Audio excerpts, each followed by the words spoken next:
What's up, ego hackers? Welcome to season 7, episode 23. But regardless, this is the deadly sin of pride. And been waiting on this particular dyad to talk about them for a while, especially since this is the one dyad that in my life probably has caused me the most pain and anguish and problems in my life, especially as a result of their pride or their inability to listen to anything I tell them. I mean, it's like, dang, I mean, do I even have TI parent? Do I even get to have TI parent? Is TI parent valid? Can someone answer that for me, please? Is TI parent valid? I'd like to have valid TI parent. Come on. But, you know, the people out there in the world who get to decide what is valid and what is not, you know, it's obviously ISTPs and ENFJs, right? They're the validators, you know, the validators. Oh, the validators, the 16 types. Yippee skippy. So I'm just like, okay, great. You know, gotta love those those validators. But yeah, I mean, like, deadly sin of pride. Come on, you know. Pride comes before the fall, right?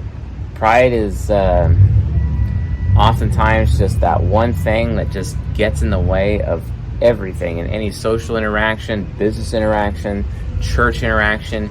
It just doesn't matter. Like this dyad, you have ENFJ, you have ISTP, you literally have the greatest example of Dunning-Kruger syndrome, also known as the Dunning-Kruger effect. What is the Dunning-Kruger effect? Well, it's the smart people think they're dumb, and the dumb people think they're smart. So when you have the TI inferior of the ENFJ thinking that they're smarter than everybody else, especially if they're extroverted thinking demon, then you have the TI hero who has the highest mastery of logic out of the 16 types, but they walk around believing that they're a dumb person. I'm just like, what? What? How did this happen? Like how? One of the most obviously intelligent types thinking they're dumb, and one of the types who believe that they are intelligent while often not actually being intelligent at times because they jump to conclusions and assumptions often without even bothering to ask because they're prideful. All of a sudden has elected themselves the smartest out of everybody, and I'm just like, oh my god, like how is this a thing in nature? How is this a thing? Like how are we able to live life as a human race over this entire situation? I don't get it. I literally can't even. I literally don't get it. I don't understand. I'm confused. Like, it's just one of those things where I just want to, like, fall before Almighty God at his altar in the kingdom of heaven and just be like, look, pal, why did you do this? Why did you create this crazy dichotomy with which we live our lives? Because, I mean, these people are part of the mind temple, you know, the mind temple where it's all about learning and education. And it's like, okay, you have some big-time learners and you have some big-time educators. And all of a sudden, you know, especially when you have like that TI inferior ENFJ, they sometimes have INFP shadow get a little credulous, you know, and then like all of a sudden, like even my ENFJ dad, he's Dr. Matt now, Dr. Matt, you know, everyone's got to refer to him as Dr. Matt, you know, because my respect, my credulousness, you know, that proves I'm smart, right? See, I did this thing, I put in effort over here, and that proves I'm smart, right? Which means everybody in my life has to listen to me, and I don't have to listen to anybody. And I'm just like, why? Stop. I can't have any conversation with my father, like at all. I can't have a single conversation without him trying to show how more correct he is about something than I am. He's always trying to teach me. Like, you know, you ever hear those sayings about people who like to teach other people about money even though they themselves aren't rich? That's literally my dad. My dad is constantly giving people financial advice all the time. And that's literally what this dyad is all about. They're all about giving advice. They're all about believing themselves intelligent enough to give advice to other people. It's all advice based. Because from their perspective, they themselves are valid human beings. Oh, we're really helpful, we're really valid, and what we're going to say is really valid so that, we can help you validate your life. We're going to help you become better. We're going to improve you. We're going to teach you. And they elect themselves the teachers. And these teachers are out there, part of the mind temple, educating other people, being students themselves, but mostly focused on educating others. And then as a result of that, it's just like, what? You guys really think that advice is actually valuable? You actually really know what you're talking about? My dad doesn't drive a Lambo. And I mean, shoot, he'd actually get one of those like Porsche Carrera things, or one of those really, really expensive Porsche. That's what he would get. He don't drive that. Of course, if he kept the Porsche that he had when I was a child, it'd be worth an insane amount of money today. But he had to sell it because the Enfp pastor of his church told him that he's too rich to be driving something like that. Maybe it's probably because of my dad wasn't trying to make himself look rich to other people by constantly giving people financial advice, even though we basically lived in a trailer growing up. I'm just like, yeah, no. It's just pride. And that pride makes him look like a thing that he's not actually, and then people believe him. And then that just feeds his ego. It feeds his pride even more. And then, do you think he's ever actually going to listen to his TI parent's son, who's 35 now, has a lot of life experience, lots of introverted sensing experience, life experience that he could benefit from because he has introverted sensing trickster, combined with introverted thinking inferior? Do you think my father will ever actually give me the time of day and actually truly listen to me? Or is he only ever going to dismiss me? Because that's what he does. He just dismisses me by default. By default. He's so oblivious to how and why he does this that he doesn't even know that he's treating me this way. He doesn't even know. He's so ignorant of how he's treating me. He's so ignorant of how dismissive he is and how disrespectful he comes off to me as a result of his pride blinding him from the truth. The truth is, he doesn't actually know that much. The truth is that he is not actually in a position to be giving advice to anyone.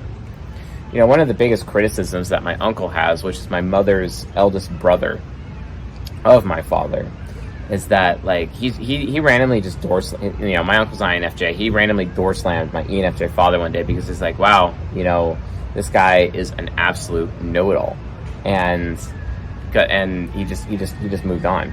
He just couldn't deal with it. Absolute know-it-all. And him and my mother, they're in an intrigue relationship, which is in the top 4 sexually compatible relationships for the types. So it's an intrigue relationship. That would be like me getting with an ISTP, for example. So he got with an ISFJ, my mom, and it's like, okay, you did that, and you coming off like a know-it-all. And I remember many times throughout my life, my mother talking about my dad behind his back, telling me about how he's not as smart as he thinks he is. I know I'm smarter than him. This is, of course, her TI child, coming out, and her intellectual ENTP subconscious coming out within that discussion as well. And I'm like, dang, did my mom just say that? Dang. I'm just like, oh my God, what did I get involved with here? What did I get in the middle of? So, and that's one of the worst things about it. Trying to just navigate that situation entirely. It's really hard because I looked up to my dad. I looked up to my dad big time, but there's some huge problems, with him and his character and, kind of how he presented himself to other people. I just didn't really realize the consequences of his actions.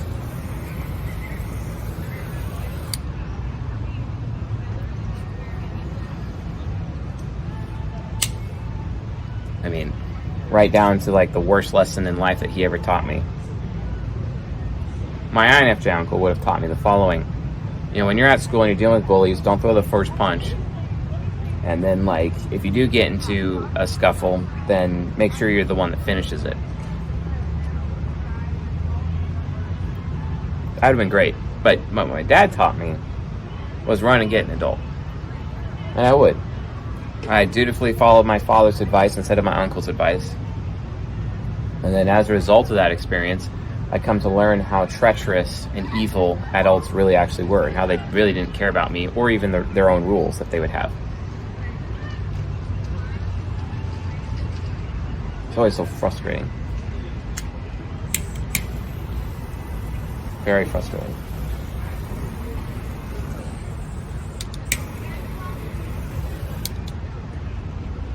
So yeah, don't be a parent like that. But hey, it made my dad feel valid. That's all he cares about, right? It's feeling valid and validated. I mean, but why? Like, why the need for validation? I mean, it's really coming down to his FI nemesis. He's so worried about his own value that he needs external people to validate what he says, or at least to say what he says is important, so that he can feel valuable, because he doesn't feel valuable. It is, in effect, like a dangerous form of people-pleasing, if you think about it.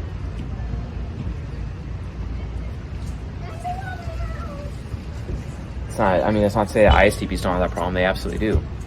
I had an ISTP boss. His name is Kevin. One of the greatest men I've ever met in my life. Fantastic fellow. Very cool dude. Taught me a lot about information technology. Taught me a lot about validation. No, actually, when he'd say validate, he just really meant verification. He also taught me about trust. Trusting what people say, but verifying anyway. Trust but verify, trust but verify. He taught me that as well. And a lot of my wise behaviors that I've learned, in my life actually came from Kevin, my former ISTP boss. One of the greatest mentors I ever had in my life. He really just helped me think about things properly. He helped my TI parent become that much more responsible. I'm so thankful for him. And he hired me because, I had raw IT skill. I knew virtualization. I knew various other things that he didn't have a grasp on. He was just a network guy. He knew routers and switches and, net maps and whatnot. But when it came to actually running servers and hardware, or even virtualized servers, Docker containers and the like, he didn't have any experience there. So that's ultimately what I did. Well, that's the thing though, he was able to be there as a teacher. And that's not to say that ENFJs can't do that either. They can, but they just have to let go of their pride. They gotta let go of the whole, I don't listen to anyone, everyone has to listen to me. They just gotta let go of that. The same way ISTPs have to get to this situation where it's everyone has to value what I do for them, and if they don't value what I do for them, then I'm not gonna have anything to do with them. Honestly, I don't know how many times I've caught ISTPs in my life helping people incorrectly. And they do it from this pride perspective. So this is how pride manifests with them. It's they'll think about a person and offer that person help, but the help that they offer that person is that they don't need that help. It doesn't actually solve a problem. It's because their anti-trickster gets in the way and they're not aware of consequences. And their help actually ends up hurting the person. It's not to say that ENFJs can't do the same, not the same problem. That's why I tell ENFJs all the time to read the book When Helping Hurts. But ISTPs get really, really bitter when they offer you help and you don't do what they say, basically, and they're like, wow, you're a piece of shit, and then they'll have nothing to do with you. They'll cut you out of their life, right there. And that's really frustrating. Beyond frustrating. And it's wow. So really, the deadly sin of pride is really, it just exists to cover up their insecurity with their inferior functions. That's all it is. It's just a cover-up. The ISTPs trying to protect their extroverted feeling inferior, and they should, because they'd be easily gaslit and taken advantage of. Easily, told by other people, hey, what they value. And then, they could be easily guilted into doing things, which is a huge problem for them. To the point where, I often feel bad for them. I often feel bad for what they have to get through and what they have to do in order to be able to make it through life. It can be a serious issue for them. The thing is, though, is that the point that an ISTP needs to listen. Instead of blaming a person for not accepting their help, they need to start listening or asking the right questions. That's one of the things that like ISTPs and ENFJs just don't understand, is that one of the ways that their pride actually comes out is that they're just not willing to ask questions. It's one thing for them to just dismiss what people say. It's one thing for them to just not listen to people. But part of active listening is actually asking questions to find out, why is this person not listening to me? Why is this person dismissing what I'm saying? Why is this person not accepting my advice? Why is this person not accepting my help? And if they would ask that question, maybe they too can learn something. Because, after all, they are ever the teacher, but not often the student. They need to learn how to be the student. But the only way that they could ever actually become a student is that when they're in those interactions where they are like, oh dang, I'm not getting the validation that I'm seeking out of this particular interaction, I should probably ask why. I need to find out what's going on here. Is my advice wrong? Am I wrong? Am I being prideful in this particular case? Am I not listening? Am I being dismissive to them? Is that why they're dismissing me? These types of things. I mean, there's a reason why the Templar mirror exists as one of the ways that they could use that mirror, instead of using it maliciously, where it's like, oh, well, you're dismissing me, well, I'm just going to dismiss you. Oh, you're not going to listen to me, well, I'm not going to give you any help anymore. And it's like, well, wait a minute. How do you know that help is what I need? How do you know? How do you actually know? Do you have the patience to find out? But, both these type lack introverted sensing. They don't exactly understand that they're not being that helpful.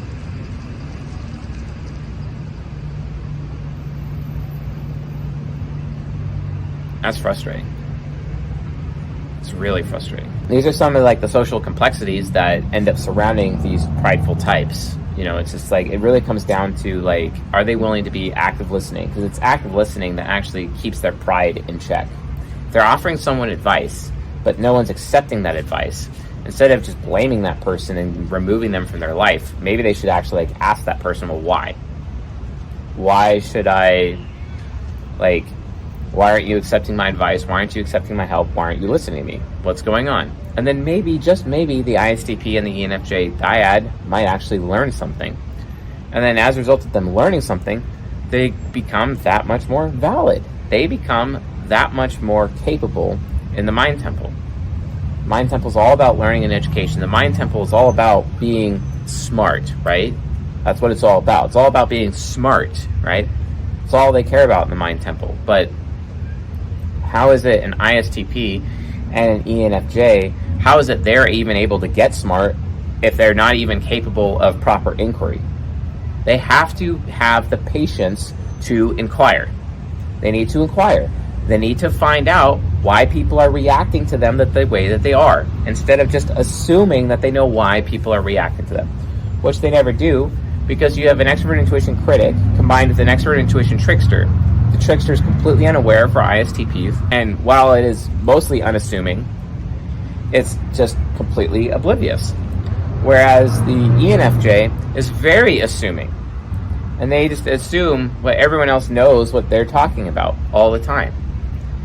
And it's no one knows. It's so funny because it's these two types literally walk around expecting everybody else to know what's on their mind.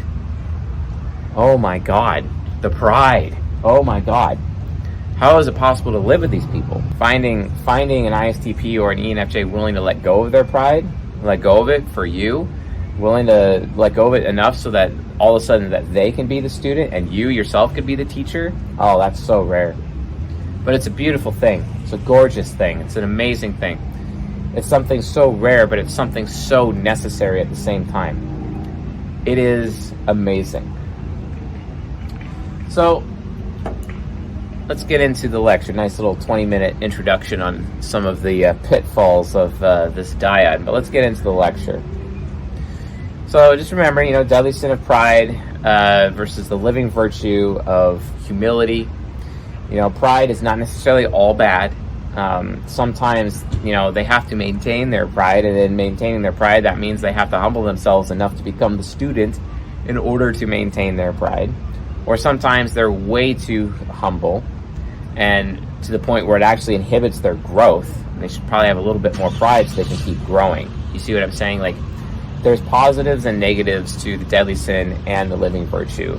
It's important to just not assume that the living virtue is always a good thing, or assume that the deadly sin is always a bad thing. I often harp on the bad things when discussing the 16 types. The reason why is because no one else out there just seems to have the guts to actually, call people out on their shit. Most of the time, people are just, coming to these videos hoping to get their ego investments reinforced. And they want to be enabled. And all of a sudden, here's C.S. Joseph disabling them. And they're just like, and then they get so annoyed by it. And I'm just like, well, yeah, like, it's not my fault. It's not my responsibility. What is my responsibility as TI parent is to tell the truth and just be cut and dried. Neutral. Yeah, I'm chaotic neutral, but at least I'm neutral. Neutral enough to tell you the God honest truth. And if you can't accept the negatives about that, is your pride really just going to get in the way of that? Or are you actually going to be able to learn a lesson and become a more capable human being as a result? I mean, that's what needs to happen. That's what life is truly actually all about. And for ISTPs and ENFJs to stop learning is like one of the worst things that could happen to the world. But oftentimes this world, the society is structured in such a way where every opportunity that they would ever have to learn is actually taken away from them, which is even worse. No one needs an education more than an ISTP or an ENFJ. And I'm not talking like a formal education. I'm talking just being educated by even the small things, anything that they do on a day-to-day basis. That's what I'm talking about. So yeah, there's always a time for a deadly sin. There's always a time for a living virtue. But regardless, I'm not trying to make a moral claim here. So what is it an ENFJ and an ISTP, what do they want more than anything out of life? Like, what is the thing that they're seeking? This is known as cognitive origin, also known as the vehicles. We've called them vehicles in the past, but cognitive origin, what is it that they want more than anything? And that is to be valid. They are seeking validation. They want validation more than anything in the world. Have you ever noticed that when you're talking to them, they're always the ones that say, hey, that's valid, or that's a valid thing, or let's validate that. They say that word all the time, and it's because validation literally rules their life. They want so badly to be accepted by other people as smart people, as intelligent people, accepted by other people as arbiters or harbingers of the mind temple, basically. That they're constantly seeking external validation, even to the point where at risk of being people-pleasing. And trust me, I've had my fair share of ISTPs and ENFJs people-pleasing in my life. To the point where it's like basically ruined my own life in the process. For example, my ISTP grandfather, he became such a seeker of validation that he got a source of validation in his life was the Hobart Freeman religious group in northern Washington State. He left his family to go join a religious cult for many years and would have nothing to do with us whatsoever, because that religious cult gave him validation. And he put his validation, or his seeking validation, above everyone else in his family during the process. And it basically destroyed his relationship with everybody. He ended up, my grandmother divorced him. They got remarried later, and I was actually present for that as a small child. I was born, and my grandfather's like, telling my mother, how dare you bring a child in this world, blah blah blah, the whole drama, the whole religious crap. That was him. That's what it was like, basically all the time as a small child, dealing with that. And he basically walked out on the family. His INFJ son had to deal with the fact that his father just abandoned him. His INFJ son practically worshipped his ISTP father in every way, even though they're conflict types. And like, my INFJ uncle was like basically in mourning over the fact that his father had walked out on him and walked out of the family, to the point like he even got on his knees begging his father to stay. As a grown man, begging his father to stay. And his father still left, telling everyone how they're evil and they're sinners and all this crap all the time. And it's not even true. It's not even based on anything legitimate whatsoever, right? So that too ended up becoming a problem. And then my dad, like, he got his validation also from a religious source, also from, him being the, quote, associate pastor of a church when I was growing up. And he was, like, second in command of that whole thing. And we were the biker church, basically. The biker church of Northern Washington that came from Set Free down in Los Angeles, Phil Aguilar's group. And then they sent the Anaheim 9 up to us in Northern Washington. And they planted churches up there, and we were one of the church plants, and my dad got heavily involved in that. And I, throughout my entire childhood, and still to this day, I've always believed and still maintain that my father would always put anything church-related above me and my sister and my mother, no matter what. But to the point where, like, my mother is hella, basically supported that to a point. Anyway, so, like, that's the problem with my dad, because, like, he'd always just, like, put the church above, like, the family all the time. But, he was just seeking validation. That's all he cared about. Validation was everything to him. And the source of validation was all these parishioners and all these people in church all the time. It was just the most annoying thing in the world. You can't even, like, get anywhere in life. And it's like, for example, like, my childhood was this thing where it's like, hey, let's just go to church all the time. And it literally was. I went to church every day of my life. Monday morning, my mother was running the phones at the church. Tuesday morning, it was choir practice at the church.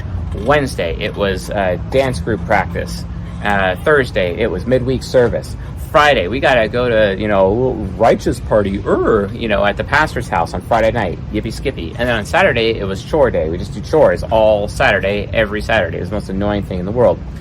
And then Sunday, more church again, except we would actually be at the church for 8 hours every Sunday. I mean, I guess that's what happens when your father is the associate pastor of a church no one cares about, which is, like, insanely annoying in of its own right. So it's like, oh my God, what the hell? But, again, they seek validation. Validation is everything to these people. Between ISTPs and ENFJs, that's all they need. When it comes down to it, it's like, hey, people just don't understand, like, their need for validation. It's so prevalent. It's so there that they would even be willing to sacrifice their own family for it. Everyone, in my opinion, is willing to sacrifice their own family, their own flesh and blood, to obtain their cognitive origin out of life, their cognitive origin, what they seek the most. And validation is what they seek. So, but what causes the deadly sin of pride, ultimately to emerge? It's really understanding lacking leads to condescension. So, ISTPs and ENFJs, they like to think themselves the most understanding of all of the 16 types, but the reality of the situation is they're actually the least understanding. They are the least. They are the most assumptive. They make the most assumptions. It's not to say presumptive. I'm probably the most presumptive of all the types as an ENTP, but the most assumptive, especially assuming false premise consistently, is ISTP and ENFJ, which makes sense, especially since, like, the most anti-assumption type out there is by far ESTJ and INFP, the other side of the mind temple, which would make sense given the conflict that some of these types have with each other at times. That's why INFPs are insanely inquisitive, even ESTJs to a point, because they're just trying to grill the ISTP ENFJ dyad consistently to make sure that their thinking is not infested by constant believing in false premise and making decisions based on false premise consistently. And it's because they lack understanding. Why is it they lack understanding? They lack understanding because they don't practice active listening, which is asking questions and actually inquiring from other people. They will not bother doing this, and it's really frustrating. I don't understand why they don't. I ask questions consistently. They don't bother to ask questions, and it's really annoying to me when people don't ask me questions based on some of the statements that I make when I go out of my way to find out what's going on from their point of view, especially from an expert intuition perspective. But can my own father actually bother to ask me what's going on? No, he just assumes that he already knows. And when I try to convince him otherwise, it's like I've personally attacked him. So I can't even get a word in edgewise. It's like I'm a completely invalid person around him, which is very, very frustrating. And validation, like the source of validation to them is like they so desperately want to be understood themselves that they don't have any room understanding anyone else. But what they need to realize is that if they're going to get any validation out of life, if they're going to get any validation, whatever, they need to follow the following maxim, tattoo it to their ass, so that whenever they look at themselves in the mirror, they can see their tattoo, and just literally say the following: first seek to understand than to be understood. The more they actually seek to understand, the more they will actually be understood by others, therefore the more validation they get. But none of them actually understand this. None of them, especially not my dad, especially not my ISTP grandfather. The only ISTP in my life that got remotely close to that was my former boss, Kevin, and also my cousin, Mike. He is constantly trying to understand other people, but he's also very shadow focused, which is great. My ISTP cousin, he's shadow focused, and because of that shadow focus, he was able to develop the skill of going out of his way to understand other people before assuming or passing judgment on them. It's one of the reasons why I respect him the most. And I think out of any human being I've ever met on this planet, my ISTP cousin still to this day is the man that is alive, is the man I respect most. Before him, it was his grandfather, my ISTP grandfather. But then he died, and then it was my eldest uncle. But then after that, given some little bit of negativity between me and my uncle and I, it's definitely fallen to Mike. I mean, he cares so much, and he cares enough to actually seek to understand people before people understand him. And he's just accepted that. But it's made him brilliant. It's made him absolutely brilliant. And he constantly has multiple sources of validation hitting him constantly because he's going out of his way to first seek to understand other people than to be understood. I mean, that's why he basically commands fanatic loyalty among members of his family, among all the people that work for him. He's got like 20 people that work for him. And he commands this loyalty from them because they all know it's not that he's going to give them extra chance. He's going to get to the bottom of whatever situation is going on and actually find a real solution to the problem, even if that means he has to spend the entire time listening to what everyone is saying the entire time. And he goes to that effort. And I got to praise his SI critic constantly because he's going to that effort. There's a lot of other ISTPs in my life who just don't do that for me. It's really frustrating. I actually had a ISTP member of my team recently just leave the team. And I will admit that kind of made me sad because they didn't even bother to talk to me about it. They're like, okay, yeah, I'm heading out. I'm like, okay, cool, man. Happy life, I guess. Didn't really say he was going to come back or nothing. Just one day up and left, just out of nowhere. Didn't even, seek to understand my position or what my perspective was. He just up and left, just took off. Like, okay, well, if that's what you need to do, man, go ahead, I guess. Your life. But that was really hard for me. You know what I'm saying? Especially, all the hard work and effort that we put into, working on things together. And, I'd like to think that meant something to him. But then all of a sudden, he just took off, and I was like, dang, that made me really sad. It really did. It made me feel unwanted. So it's a deeper need of being understood. And that's literally what validation is all about. It's all about being understood. But let's actually define what validation is. Quote, the act of confirming something as true or correct, the act of affirming a person or their ideas, feelings, actions, etc. as acceptable or worthy, the act of officially or legally certifying or approving something. Take notice that these definitions reveal both an extroverted feeling expression and a TI verification of validation. The first definition is about truth and accuracy, whereas the second strongly aligns with extroverted feeling care, compassion, and empathy. So ENFJs and ISTPs use validation in two different ways. The first, they seek to ensure the accuracy, credibility, and trustworthiness of the people, institutions, and information around them. They want to know what is correct and what isn't. They are supposed to be leading in the way in being humanity's filters for the validity of knowledge and moral correctness of ethics.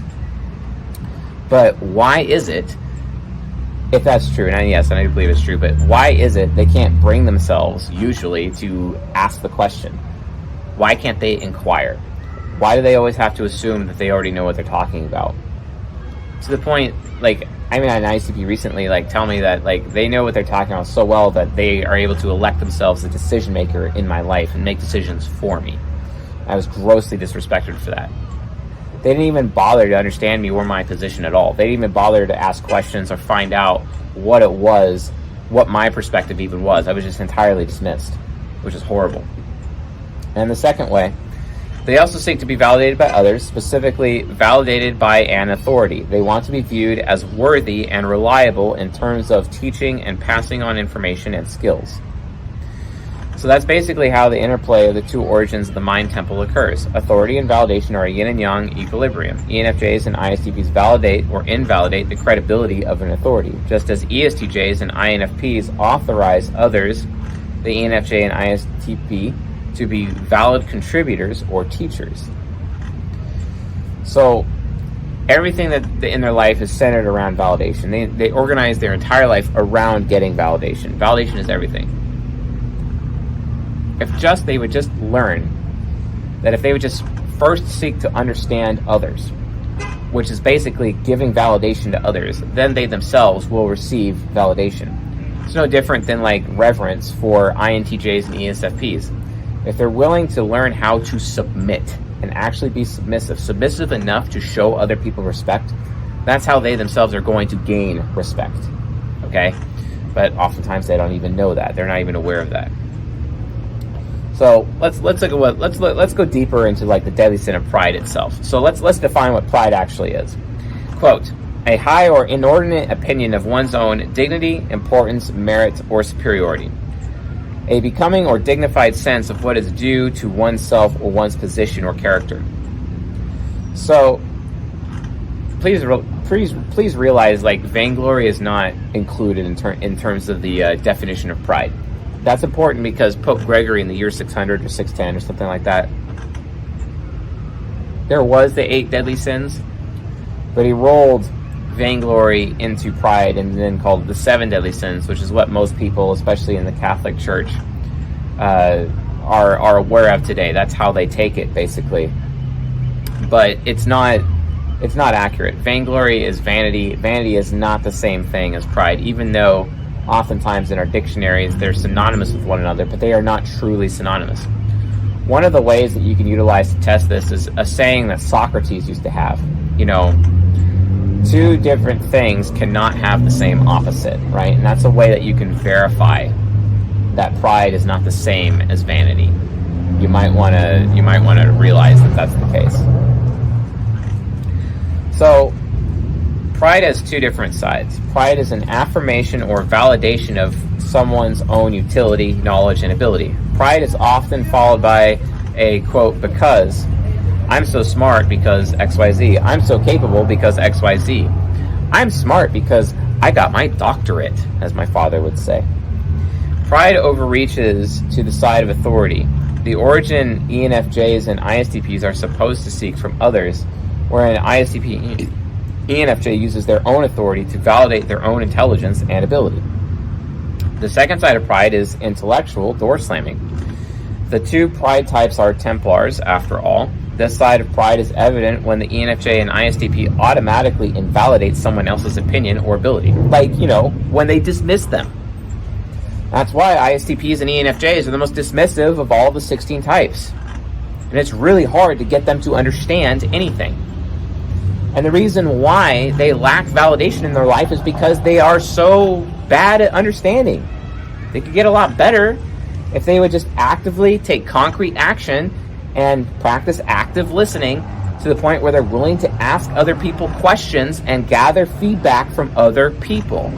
The problem is ISTPs and ENFJs are often too afraid to ask for feedback because guess what? That feedback could become invalidating. So they don't want to take that risk. They don't want to risk losing what validation they already have, in the same way that an INFP and an ESTJ don't want to risk what power and authority they already have. So they start squeezing onto it like sand that they've collected on the seashore, and as they're squeezing harder, it slips through their fingers. So they end up losing validation over time. It ends up decaying. The validation that they gain in their life, it ends up decaying because they're not willing to understand others. They're not willing to validate others by asking questions and finding out via collecting other people's feedback that they might actually be wrong. This is why Kevin teaches trust but verify. You need to verify feedback from other people, ISTPs. You need to look at how other people feel about things and what you're doing, ENFJs, because chances are, and there's a very good chance, there's the highest chance, that you're wrong. An extremely high chance you're wrong. What are you going to do about it? How are you going to change? How are you going to improve?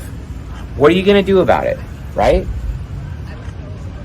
So when pride is used to invalidate someone else, it is done without a desire to actually understand the other person's perspective. ENFJs and ISTPs will default to ignoring people and even condemning them as stupid or incapable. Of course, ENFJs and ISTPs desire above all else to be smart, capable, and helpful. So just as sloth destroys the mind temple's purpose for cultivating and teaching knowledge and skills, pride stagnates the pursuit of further knowledge. It's like their version of resting on laurels, basically. It makes ENFJs and ISTPs teachers into ideologues of their personal opinions instead of facilitators of deep, independent learning or thinking.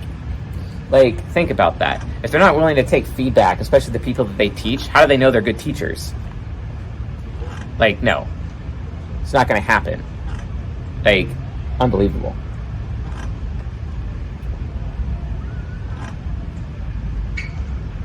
How do they know? They're not even willing to ask for feedback. They kind of have to. Think about it. The golden pair, the ESTJ and the INFP of these two types on the other side of the mind temple, do you think they're going to just offer feedback? The ESTJ might when they get really frustrated. The INFP almost never does, unless asked. They have to be comfortable to give that feedback. But if they're used to being dismissed consistently by the ISTP and the ENFJ, they're not going to provide any feedback. But what makes you think anyone outside of the mind temple is going to be able to do that around a prideful ISTP or ENFJ? Oh yeah, that's right. Nobody will. And yet, as destructive as pride can be, there is a way pride can be used well. How can pride be used well? Pride is an overemphasis of something good, a celebration of personal competency, self-reliance, and skill. The mediation where pride becomes good or bad is in the realm of confidence. Confidence is good so long as it continues to inspire growth. Pride is twisted confidence, where someone feels they are complete and thus no longer need to grow or improve. But once pride reaches a certain level and confidence decays to arrogance, growth becomes impossible. Or sometimes there's certain cases where an ISTP and ENFJ needs to keep up their pride. They need to keep it up, which means they have to keep their skills up in order for them to continue to act prideful. This is how prideful can actually be a powerful motivator for these two types in self-improvement. In order for them to even have a semblance of personal pride in their life whatsoever, they have to continue to grow and maintain their level of capability, or even go beyond their level of capability, just so that they can keep their personal pride, so they continue to keep covering up for their insecurities surrounding acceptance and whether or not they themselves are actually smart or intelligent, aka the Dunning-Kruger effect. The smart people think they're dumb, and the dumb people think they're smart. The Dunning-Kruger effect. That's what that means. So looking at the binary expressions of pride, so there's two poles, accommodation and obstinance. So the first pole is accommodation, and this would be, and I think this is the shadow pole. And an accommodation is defined by adjustment of differences, reconciliation, a process of mutual adaptation between persons or groups, usually achieved by eliminating or reducing hostility, as by compromise or arbitration, anything that supplies a need, want, favor, convenience, etc., readiness to aid or please others, which is like obligingness or being obliged to other people. How is pride expressed through accommodation? I can help anyone. I can teach anyone anything. I can fix anyone. I can resolve anything. ENFJs and ISTPs believe they can accommodate anyone and anything out of a cardboard box. So true. It's like they have an answer for everything. That's where it comes from. Accommodation is primarily directed at the individual people in the ENFJ and ISTP's life. When pride is expressed through accommodation, They believe that individual differences are no obstacle and that they and only they can reach that person. Pride through accommodation is evidence that the ENFJ and ISTP often believe they know people and know exactly what those people need. Boy, are they wrong. Pride is deciding what a person needs without getting input, especially fresh input or feedback from that person. It is deciding that you know what the best solution is, and even though you have not verified what the actual problem is to begin with. Welcome to ISTPs and ENFJs. Oh my God, there is an ISTP in my life right now who behaves this way around me, and I absolutely cannot stand it. I just can't stand it. But pride also makes the ENFJ and ISTP the least receptive to help from others. They think they can help accommodate everyone, but they themselves do not accept help or accommodation from others because my guilt. Let's look at the aspiration pole, which is obstinance. And obstinance is defined by the quality or state of being difficult to remedy, relieve, or subdue, or firmly or stubbornly adhering to one's purpose, opinion, etc., not yielding to argument, persuasion, or entreaty, characterized by inflexible persistence or an unyielding attitude. This is basically my dad. He is obstinate. He's also ISTP focused, so that makes sense given that it's the aspirational pole. He will not listen to anyone for anything. Pride through obstinance is the epitome of closed-mindedness. It is absolutely all about closed-mindedness. Pride expressed through obstinance is an internal stubbornness where ENFJ and ISTP do not even consider another person's thoughts or perspective. I'm right, and there is nothing you can do to change my mind. You can see how both extroverted thinking critic and extroverted thinking demon can collectively stupid zone others by stripping them of their voice. Pride through obstinance is an egotistical self-validation of one's own worth, knowledge, and skill. They validate only their own voice or the voices of others who agree with them.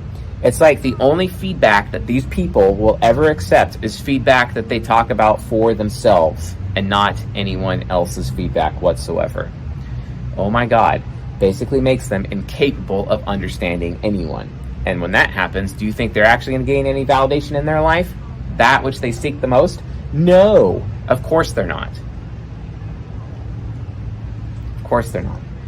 Anyway, I think we've hammered the deadly sin pretty hard right now. Let's go into the living virtue. So the living virtue is humility. Let's define it. What is humility? Quote, modest opinion or estimate of one's own importance, rank, etc. Having a feeling of insignificance, inferiority, subservience, etc. Low in rank, importance, status, quality, etc. Lowly. The lower in condition, importance, or dignity. Abase. So humility is not actually about lowliness. I mean, it's a shit definition, let's be honest. FI Nemesis and FI Demon would love that too much. Feeling those things may be the path to humility, but they are not humility in essence. So what exactly is humility? And how does it relate to the origins of validation? Humility is actually about truth. Mother Teresa said as much. Humility is truth. It's what the actual facts is. It's where you can measure yourself based on facts, accurate feedback, and not based on what you imagine yourself. Humility taken too far as living virtue is making oneself truly lowly, but that in its own right is inaccurate. That's taking the living virtue too far. So truth is a synonym for validity, and in logic, validity is a concept that equals truth. What is more valid than the truth? Honesty and truth are impossible to have without humility. The trick is that once they embrace humility as an admission of their own ignorance, then they will seek to understand others and realize that those who want to understand them will. But there is a danger to too much humility. The spirit of pride is aimed towards certainty, and the spirit of humility is aimed toward embracing uncertainty and ignorance. Too much humility can undermine confidence and deter one's motivation from even continuing to learn more. Why even try to understand? I'll be wrong anyway. Oh my God, it's like literally my life when it comes to my relationship with my father. So let's look at the shadow pole and the aspiration pole of humility. So going back to the first pole of accommodation, this is the shadow pole. How humility is expressed through accommodation. Humility expressed through accommodation is when the ENFJ and ISTP go out of their way to find out what the needs of the people around them actually are, instead of assuming that they know what they are. Oh, imagine that. ENFJs and ISTPs are often teachers and mentors. Accommodation allows them to adjust to the differences in other people. Learning styles and communication styles and knowing the how allows them to reach other people through education in ways that other types can't, basically. In the macro sense, ENFJs and ISTPs are supposed to be the resistors of cookie-cutter educational institutions that preach standardization as a prime good. ENFJs and ISTPs are supposed to fight for accommodations for those who need it and resist the overreaching authority of the ESTJ and the INFP in educational institutions, especially when they go too far. This is literally how my father-in-law, who is an ENFJ, he is constantly trying to fight the power within his educational institution because he is a teacher, he's a high school teacher, and he's trying to make sure that every kid in his class has an opportunity to learn, and no one is being singled out by the system or treated unfairly because they're not compatible with the system in place that the ESTJs and the INFPs who set up the education system, and those are the types out of everybody that benefit the most from the current education system in the United States of America. And then watch my father-in-law fight for these kids who have no voice and give them a voice and give them an opportunity to learn, and he is there for them throughout that entire process is definitely something amazing to see. And that's how he becomes accommodating. Let's look at the aspiration pole of obstinance. How is humility expressed through obstinance? Humility expressed through obstinance is when the ENFJ and the ISTP give themselves over completely to the maxim. I know that I truly actually don't know anything. Humility through obstinance is the complete opposite of confidence when it comes to learning and teaching. They will have zero confidence in their ability to be smart and helpful and be stuck in constant uncertainty. This can lead to great growth, but if they get stuck in this place, too much humility can stagnate in the same way as much as pride can. And that's a huge problem. You know, if they're in their living virtue of humility, like, they're no use to anyone. They actually end up becoming, when they're obstinate with their living virtue of humility, they literally become a burden to other people. Like, literally actually a burden to others. And that sucks. That's a huge problem. A huge problem. And oftentimes people don't even realize just how bad that actually is. So, just to wrap it up, we must have enough confidence to begin learning and enough humility to keep learning. The reality and deeper implication of the model is that some pride is required for a dynamic validation. If someone has no confidence in their own thinking, how can they validate anyone or anything? So basically, it's important that you utilize the shadow pole, the aspiration pole, your deadly sin, your living virtue, every aspect of them, so that you can gain validation for yourself. But really, the best way to go about doing that, it's really simple. It's really simple. I could simplify this entire lecture into just one statement, and I already have. First, seek to understand than to be understood. If you're going out there actively asking questions, go out of your way to collect feedback from other people instead of expecting them to offer feedback. What if you've made them uncomfortable? What if they don't feel safe enough around you to actually give you that feedback that you need to know whether or not you're actually operating properly as an ISTP or an ENFJ? Because that's how you do active listening, folks. Ask questions. Actually inquire with people. Active listening is the key. First, seek to understand instead of seeking first to be understood. If you do that, I promise you, you will have unlimited validation in your life. Unlimited validation. And you will be able to utilize your pride for good, your living virtues for good, your shadow and your aspiration poles for good. No problem. And then you will be the most valid out of everybody. Because you actually took the time to listen. You actually took the time to ask questions. You actually took the time to collect feedback. I promise you, if you're able to do this, you will be successful in your life. You will gain happiness.